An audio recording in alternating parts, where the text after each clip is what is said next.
Did you know that there's a very oddly proportioned obelisk in the city of Arles, France? Let's talk about it in part 22 of Egyptian obelisks around the world. The origins of Arles obelisk is not very clear. One story says that it was originally set up in a Roman circus of Arles around 70 to 80 CE during the era of Titus Flavius Domitianus. Another story says that it was set up later in another Roman circus built in the 4th century by Constantine II.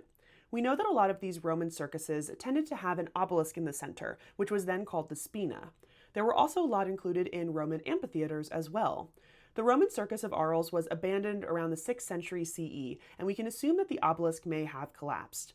We also don't know when the obelisk was rediscovered, as there is one story where it was discovered in two parts in a ditch in 1389, and another story says it was retrieved from the Rhone River, and another story says it was discovered by a farmer in a field near Arles during the late 15th and early 16th century. So honestly, I feel like we know almost nothing about the origins of this obelisk.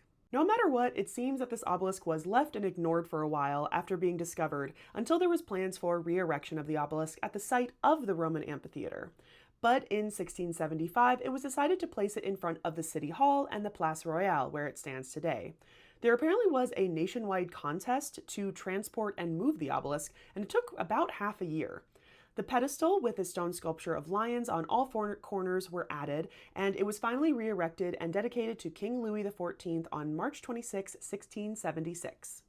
The obelisk is now surrounded by the Arles Ancient Museum, which includes a model of the Roman circus with a small image of the obelisk in the center. The obelisk is extremely plain and honestly in wonky proportions than typical Egyptian obelisks are in, with the bottom being much more thicker than the top.